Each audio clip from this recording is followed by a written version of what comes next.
Welcome students. आज आपकी pedagogy और बायोलॉजिकल साइंस में आपकी 4th यूनिट जो ऑलरेडी कंटिन्यू है उसमें हम प्रोग्राम टीचिंग पे अपना लेक्चर देंगे। प्रोग्राम टीचिंग यानी अभिक्रमित अनुदेशन या अभिक्रमित शिक्षण। The term programmed learning has been coined from principles of operant learning or conditioning developed at the psychological laboratories on the basis of experimental studies conducted on animal by B.F. Skinner of Harvard University। जैसा कि आपको सभी पता है, आप लोग learning की theory already पढ़ रहे हैं इस समय, तो उसमें आपको ये बात मालूम है कि B.F. स्किनर ने जो अपनी ये थ्योरी दी है अधिगम के सिद्धांत में, सक्रिय अनुबद्ध अनुक्रिया सिद्धांत, उसमें हम ये देखते हैं कि इसमें एक के बाद एक स्टेप में क्रियाएं चलती हैं, यानी एक अरेंजमेंट के तरीके से एक एक स्टेप के बाद में दूसरा स्टेप आता है। जो ये अभिक्रमित शिक्षण का जो डेवलपमेंट है उसका जो मेन बेस है वो आपका इस थ्योरी पर पूरी तरह आधारित है। This concept was used to develop of self-learning material or program learning and teaching machines. B.F. Skinner and his companions had first started program learning in 1943। यानी ये सारा जो उसका डेवलपमेंट है, ये जो अभिक्रमित अनुदेशन की प्रक्रिया है, इसकी जो स्टार्टिंग है वो यहीं से हुई। इवन सबसे पहले 1920 में ओहियो स्टेट यूनिवर्सिटी जो अमेरिका के मनोवैज्ञानिक थे सिडनी एल प्रेसी, उन्होंने एक शिक्षण मशीन का विकास भी किया था और इस मशीन की सहायता से शिक्षण की एक तरह से व्यवस्था की गई थी, जिसमें एक क्रम से एक सिस्टमैटिक तरीके से प्रश्न आते थे और फिर उसके जो भी रिएक्शंस होते थे, जो भी उसकी अनुक्रिया होती थी, उसका हम जांच करते थे, उसको हम जज करते थे।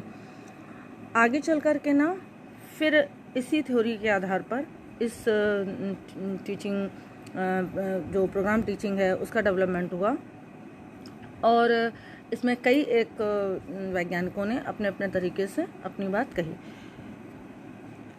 B.F. स्किनर का एक पेपर भी पब्लिश्ड हुआ, science of learning and art of teaching. इस पेपर में भी उन्होंने शिक्षण अनुदेशन की सारी बातें बताईं और इसके बाद सिडनी एल प्रेसी के, जैसे मैंने अभी आपको बताया कि टीचिंग मशीन, शिक्षण मशीन की एक उन्होंने एक तरह से मशीन विकसित की जो कि एक शिक्षण की व्यवस्था को ऑर्गेनाइज करती थी। अब हम समझते हैं मीनिंग ऑफ प्रोग्राम लर्निंग। क्या अर्थ है अभिक्रमित शिक्षण का, क्या अर्थ है? जैसे कि 2 वर्ड्स हैं, प्रोग्राम एंड टीचिंग। तो प्रोग्राम का क्या है? क्रमबद्ध, योजनाबद्ध, प्लान्ड वे। और टीचिंग का क्या है? Direction, teaching. तो इस प्रकार से क्रमबद्ध तरीके से या योजनाबद्ध तरीके से शिक्षण किया जाना,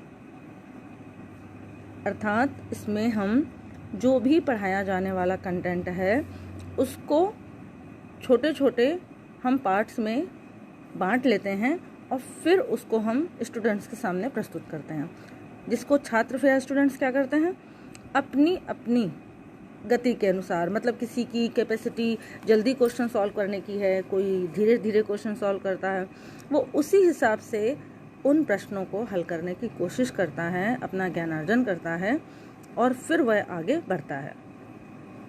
तो जो भी छात्र जो भी अपने प्रयास कर रहा होता है उसी समय उसके कार्य की एक तरह से फीडबैक भी दी जाती है। तो इससे जो भी हमारे एक स्टेप्स हैं वो 1 by 1 चलते रहते हैं। इसकी एक डेफिनेशन है स्मिथ एंड मूरे की कि program instruction is the process of arranging the material to be learn into series of sequential steps that is known to unknown. Programmed learning is a method of designing a reproducible sequence of instructional events to produce a measurable and consistent effect on behavior of each and every acceptable students। कुल मिलाकर के हम सरल शब्दों में ये समझ सकते हैं कि अभिक्रमित शिक्षण जो है वो एक ऐसा शिक्षण है जिसमें हम एक निर्दिष्ट निष्पत्ति के स्तर को प्राप्त करने के लिए छात्रों की सहायता से एक पाठ्य पुस्तक या कोई भी किसी भी युक्ति के उपयोग द्वारा पहले तो हम छोटे छोटे स्टेप्स में शिक्षण प्रदान करते हैं, टीचिंग करते हैं। फिर उस टीचिंग के प्रत्येक हर एक स्टेप में हम उससे कुछ प्रश्न पूछते हैं, उसकी कितनी क्या नॉलेज है, वो सही या गलत में उत्तर देता है। फिर छात्रों को स्वयं अपनी गति से उस काम को करने के योग्य बनाते हैं और व्यक्तिगत रूप से स्वगति के माध्यम से या समूह के रूप में समूह गति के माध्यम से, यानी कुल मिलाकर के हम छोटे छोटे स्टेप्स में उसके सामने एक क्रमबद्ध तरीके से चीज़ों को रखते हैं और वो बच्चा सीखता है और आगे बढ़ता है। प्रिंसिपल्स ऑफ प्रोग्राम्ड लर्निंग, इसके क्या सिद्धांत हैं, अभिक्रमित शिक्षण के क्या सिद्धांत हैं? तो स्किनर ने इसके कई एक प्रिंसिपल्स बताए हैं। सबसे पहला है प्रिंसिपल ऑफ स्मॉल स्टेप्स, यानी कि लघु पदों का सिद्धांत। लघु पदों का सिद्धांत से क्या, स्मॉल स्टेप क्या है कि इसमें जो भी पढ़ाया जाना है, जो भी कंटेंट है, वो क्या होगा, छोटे छोटे अंशों में होगा, छोटे छोटे पार्ट्स में होगा और वो छोटे छोटे पार्ट्स के रूप में ही स्टूडेंट के सामने प्रस्तुत किया जाएगा ताकि उसे समझने का पूरा टाइम मिले। और ये जो छोटे अंश हैं या स्टेप्स हैं, इनको फ्रेम की संज्ञा दी गई, इनको फ्रेम कहा गया। ओके, नेक्स्ट है प्रिंसिपल ऑफ एक्टिव रिस्पॉन्स, सक्रिय अनुक्रिया का सिद्धांत। सक्रिय अनुक्रिया का सिद्धांत जो है वो इसका बहुत दूसरा इम्पोर्टेंट फंडामेंटल है कि इसमें क्या है कि जो भी कंटेंट है उसके प्रति जो स्टूडेंट है वो कोई ना कोई एक्टिविटी करता है, कोई ना कोई एक्शन करता है, कोई अनुक्रिया करता है, कोई वो रिस्पॉन्स देता है। मान लीजिए आपने कोई प्रश्न पूछा तो वो उसका आंसर देगा, तो इस तरह से उसको क्या होता है, एक तरह का एक्सपीरियंस गेन होता है। ठीक है, नेक्स्ट है प्रिंसिपल ऑफ इमीडिएट रीइंफोर्समेंट। अब या इसको हम कह सकते हैं प्रिंसिपल ऑफ इमीडिएट कन्फर्मेशन या फीडबैक। ठीक है, इसमें क्या है कि जो भी आपने रिस्पांस दिया उसके आधार पर फिर उसकी तुरंत जांच की जाएगी कि आपने उत्तर सही दिया, कि आपने उत्तर गलत दिया, आपने सही रिस्पांस दिया है, गलत दिया है, और वो सही उत्तर होने पर ही आप नेक्स्ट स्टेप की ओर बढ़ जाएंगे। और अगर गलत होगा तो उसको पुनः दोबारा सही उत्तर देने का प्रयास करेंगे। इस तरह से एक तरह से फीडबैक मिल जाता है। सपोज़ आपको कोई चीज़ समझाई गई और इसके बाद में आपको एक एक स्टेप में एक एक चीज़ समझाने के बाद में क्वेश्चंस दिए गए। अब आपने कोई क्वेश्चन किया, अगर वो क्वेश्चन गलत है तो आपको वापस जाके उसका सही उत्तर जानकारी करने का पूरा एक मिलेगा चांस, और फीडबैक मिल गया तो आपने तुरंत जो है, और अगर आप सही हुए आगे बढ़ गए तो आपको रीइंफोर्समेंट मिलेगा क्योंकि आपने सही करके आगे बढ़ गए। इन केस अगर फीडबैक में आपका गलत होता है तो आप उसे सही कर सकते हैं। तो एक तरह से एक चेन बन जाती है और एक चेन से बढ़ते हुए हम आगे अपने कंटेंट की तरफ बढ़ते रहते हैं। फिर है प्रिंसिपल ऑफ सेल्फ पेसिंग, स्वगति का सिद्धांत। इसमें क्या है, हर एक स्टूडेंट की अपनी अपनी कैपेबिलिटी है, अपनी क्षमता है कि वो कितनी गति से उन चीज़ों को सीख रहा है। तो उसकी जो इंडिविजुअल डिफरेंसेस हैं उनको ध्यान में रखते हुए ये स्टेप्स उसको मिलते हैं, ताकि अगर वो देर से चीज़ों को सॉल्व कर पा रहा है या अपनी उस सीखने की क्षमता को धीरे से धीरे कर रहा है तो उसको अपनी ही तरीके से करने का पूरा टाइम उसको दिया जाएगा। फिर है principle of self evaluation. Self evaluation का मतलब ये हुआ कि जैसे हमने आपको बताया कि इसमें अगर आप कुछ भी गलत करते हो तो एक बार आपको पूरा मौका मिलता है, आप उसे ठीक कर सकते हो। यानी कि छात्र अपने सीखे गए ज्ञान का स्वयं ही मूल्यांकन कर सकता है, एक तरह से उसका निष्पत्ति परीक्षण कर सकता है। उससे सीखने की गति में क्या होती है, एक तरह से इम्प्रूवमेंट होता है। या छात्र सीखने में कठिनाई का अनुभव कर रहा है तो शिक्षक जो है वो छात्रों की कमजोरियों को या समस्याओं को उनको समझेगा और उनको इस इंस्ट्रक्शनल के द्वारा, प्रोग्राम के द्वारा उसका कहीं ना कहीं डेवलपमेंट कर सकता है। कैरेक्टरिस्टिक ऑफ प्रोग्राम लर्निंग, अब इसके क्या क्या विशेषताएं हैं। तो जैसे कि आपकी जो भी चीज़ें, मतलब आपने पहला देखा, सबसे बड़ी बात है कि इंडिविजुअलाइज्ड इंट्रोडक्शन इंस्ट्रक्शन, इसमें हर किसी को अपने तरीके से काम करने की पूरी अवसर मिलती है। लॉजिकल सीक्वेंस ऑफ मटेरियल, जो आपको स्मॉल स्टेप्स मिलना है उनको आप आसानी से सॉल्व कर सकते हो लॉजिकल तरीके से। Interaction between the learner and programmed, जो आपका शिक्षक है और जो आप सीख रहे हो उसके बीच में एक इंटरेक्शन रहता है। इमीडिएट नॉलेज ऑफ रिजल्ट, आपको तुरंत ही पता चलता है। आपने कोई क्वेश्चन, आपके पास एक सीरीज आई, आपने फर्स्ट क्वेश्चन किया, अगर आपने गलत किया तो आपको तुरंत पता चल जाता है कि आपने यहाँ पे गलत किया, तो आपको तुरंत अपने नॉलेज के बारे में सही जानकारी हो जाती है। ऑर्गेनाइज्ड नेचर ऑफ नॉलेज, जितनी भी चीज़ें हैं आपके पास एक क्रमबद्ध तरीके से आ रही हैं, सिस्टमेटिक तरीके से आ रही हैं। Learners own speed, self pacing, जैसे हमने बताया हर की अपनी इंडिविजुअल डिफरेंसेस हैं, उसके आधार पर सीख सकता है। कांस्टेंट एवेल्यूएशन, ये सबसे बड़ी विशेषता है कि आपको उसी समय पे आपने गलत किया है, सही किया है, ये जानकारी आपको हो जाएगी, आप अपना मूल्यांकन स्वयं करने में सक्षम हैं। ऑब्जेक्टिव ऑफ प्रोग्राम लर्निंग, क्या ऑब्जेक्टिव्स हैं? सबसे बड़ी बात है उसको सीखना, स्टूडेंट की हेल्प करना, उसे करके सीखने का अवसर देना, उसकी अपनी गति के हिसाब से अपनी सिचुएशन के अकॉर्डिंग उन चीज़ों को सॉल्व करने का टाइम देना। To help the students to learn without the presence of teacher, suppose ये एक प्रोग्राम है कंप्यूटर पर चल रहा है तो वहाँ पे टीचर की कोई ज़रूरत नहीं है। To present the matter in a logical manner, to study himself, to evaluate himself, to compare his answers with the key, यानी कि एक तरह से देखा जाए तो ये अभिक्रमित अनुदेशन जो है, शिक्षण जो है, वो आपका अपना मूल्यांकन भी बहुत अच्छे से करता है, सीखने का पूरा टाइम भी देता है और इसमें टीचर की भी कोई ज़रूरत नहीं पड़ती है। बहुत आसानी से आप आगे बढ़ते हो और ख़ुद को रीइंफोर्समेंट भी मिलता है। अगर आप कोई क्वेश्चन का सही आंसर दे रहे हो तो आपको तुरंत उसमें लगेगा कि हाँ मैंने ये क्वेश्चन सॉल्व कर लिया, तो आपको खुद एक तरह से रीइंफोर्समेंट भी इसमें मिलता है। Okay, next types of program teaching. अब ये कितने प्रकार का है? Linear, branching and mathematics. Linear में क्या है आपका? रेखी अभिक्रमण, शाखी अभिक्रमण, मैथमेटिक्स अभिक्रमण। ठीक है, पहले बात करते हैं लीनियर प्रोग्रामिंग की। लीनियर प्रोग्राम जैसे कि आपको लग रहा है एक लाइन में चलने वाला, एक रेखा में चलने वाला, एक सीधी सी स्टेप्स में चलने वाला, यानी कि एक सीधी रेखा के रूप में आपके सामने प्रोग्राम आएंगे। उसमें जो भी आपका कंटेंट है वो छोटे छोटे स्टेप्स में डिवाइड जरूर किया जाएगा, जिसे हम फ्रेम कह रहे हैं। तो जो हर एक फ्रेम जो बन रहा है वो एक दूसरे से क्या होगा? एक सिस्टम से जुड़ा होगा, एक एक क्रम से जुड़ा होगा। यानी कि in this method the subject method will be divided into very small steps, each of which is called as a frame. In each frame the students to do something. After giving the answer for the question immediately he can check whether his answer is correct or wrong. F1, F2, F3, F4, F5, F6, suppose that कि ये आपकी एक frames हैं जो कि serial से लगे हुए हैं।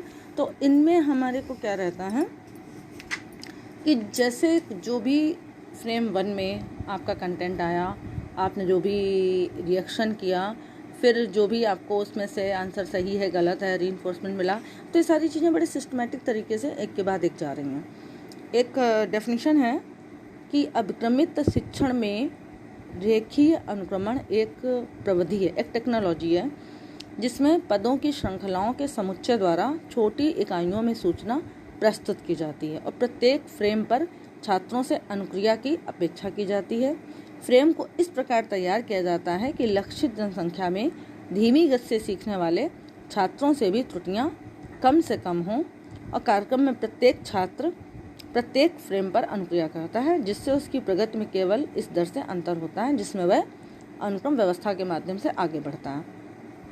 ठीक है, मतलब आप ये समझ सकते हो कि इसमें जो आपके पास प्रोग्राम आएगा, जो आपके पास स्टेप्स होंगे वो एक सीधी रेखा में होंगे, लीनियर होंगे, आप एक एक करके 1 बाय 1 आगे बढ़ते चले जाओगे। ब्रांचिंग प्रोग्राम की बात करें, इसको जो है किसने डेवलप किया? नॉर्मन ए क्राउडर ने 1960।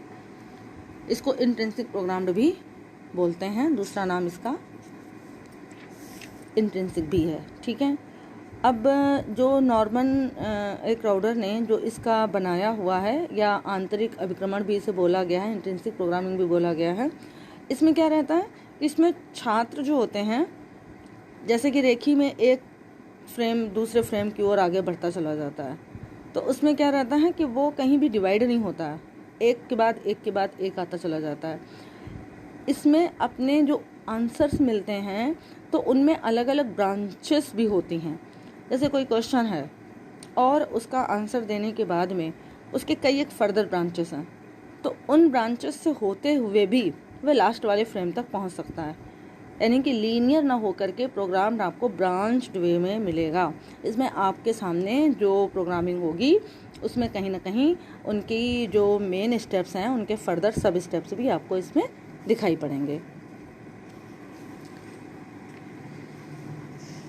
और एक बात हो सकती है इसमें कि जैसे कि मान लो आपको कोई चीज़ फर्स्ट स्टेप पे मिली, अब आपको तुरंत फीडबैक भी मिल गया, आपका गलत हुआ, आप वापस जाते हो, तो एक तरह से ये एक रिमीडियल टीचिंग टाइप का हो जाता है कि आपको सुधार का भी पूरा अवसर मिलता है और बहुत सारी शाखाओं से होते हुए आप अपने लास्ट वाले स्टेप तक पहुंचते हो।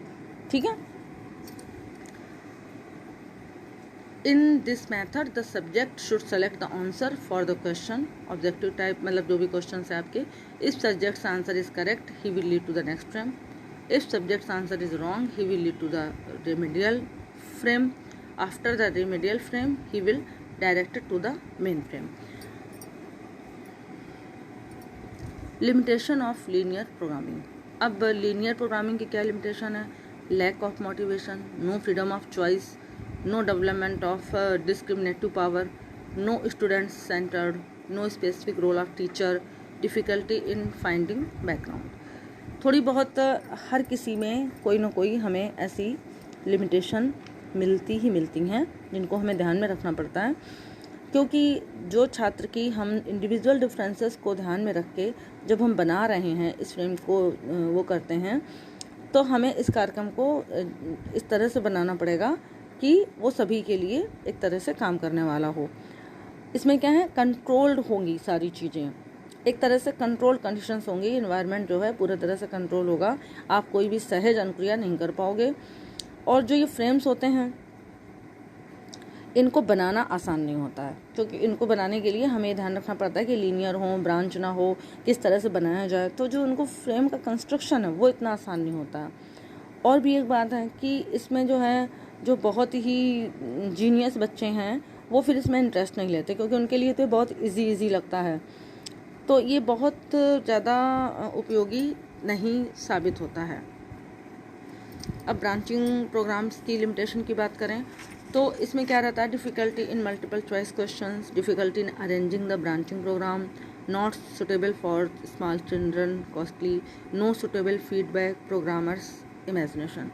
अब इसमें भी आप ये देख रहे हैं कि इसमें इसको भी बनाया जाना भी नहीं आसान है। इसके अलावा ये जो छोटी क्लासेस की बात करते हैं बच्चों की, उनके लिए बहुत ज़्यादा उपयोगी नहीं होता है, क्योंकि इस स्तर पर जो बच्चे होते हैं उनका इतना मेंटल लेवल डेवलप नहीं होता है कि वो इतने मल्टीपल टाइप के क्वेश्चंस को आसानी से सॉल्व कर पाएँ। और इसमें अगर हम छात्र का जो भी आंसर्स दे रहे हैं वो अगर गलत रिएक्शन रिस्पॉन्स भी कर रहे हैं तो उनको बार बार सही करने के लिए इसमें टाइम वेस्टेज भी बहुत होता है। तो जो ये इस तरह की जो ये ब्रांच वाली है जो अधिगम प्रक्रिया है, तो इसमें जो सीखने की गति है वो बहुत कम हो जाती है, तो इससे भी अधिगमकर्ता को कोई लाभ नहीं मिलता। मैथमेटिक्स प्रोग्रामिंग की बात करें तो इसमें जो है आपका कहीं ना कहीं जितनी भी चीज़ें होती हैं वो विश्लेषण और संरचना के लिए पुनर्बलन के सिद्धांत पर व्यवस्थित होती हैं, परिभाषित की जाती हैं, और श्रृंखला के रूप में तो इसमें भी सारी फ्रेम्स की इकाइयों को लगाया जाता है, लेकिन कुछ विशिष्ट अवरोही या आरोही क्रम में इन चीज़ों को सेट करना पड़ता है। तो इसकी 3 फेजेस होती हैं, प्रदर्शन, अनुमोदन और उन्मुक्ति, डेमोन्स्ट्रेशन, प्रॉम्प्टिंग एंड रिलीज। जो फर्स्ट है डेमोन्स्ट्रेशन में, इसमें क्या रहता है कि यह इसकी शिक्षण की पहली अवस्था होती है जिसमें अधिगम व्यवहार को प्रदर्शित किया जाता है। प्रॉम्प्टिंग अनुमोदन में क्या है, यह इसकी सेकेंड फेज है, और इसमें अधिगम व्यवहार को उत्पन्न करने के लिए छात्रों से कोई न कोई प्रॉम्प्ट या संकेत के द्वारा व्यवस्था की जाती है ताकि उसे कोई क्लू मिल जाता है। रिलीज ये इसकी लास्ट सीढ़ी है, इसमें छात्र द्वारा अधिगम व्यवहार को अब जैसे प्रैक्टिस के पूरे अवसर मिलते हैं। इसकी भी अपनी कुछ लिमिटेशन है, इसमें भी इस फ्रेमवर्क को तैयार करना बहुत आसान नहीं होता है और इसकी कंटेंट को बनाना भी आसान नहीं होता है। तो कुल मिला के आप ये कह सकते हैं कि ये जो हमारा प्रोग्राम लर्निंग है ये छात्रों को कहीं ना कहीं मोटिवेट भी करता है, पढ़ने की व्यवस्था को बहुत जितनी भी चीज़ें हैं उन्हें कहीं ना कहीं बहुत अच्छे से चीज़ों को वो डिफ़ाइन करता है, हेल्प मिलती है, और कुछ उसकी अपनी लिमिटेशंस भी हैं। Thank you.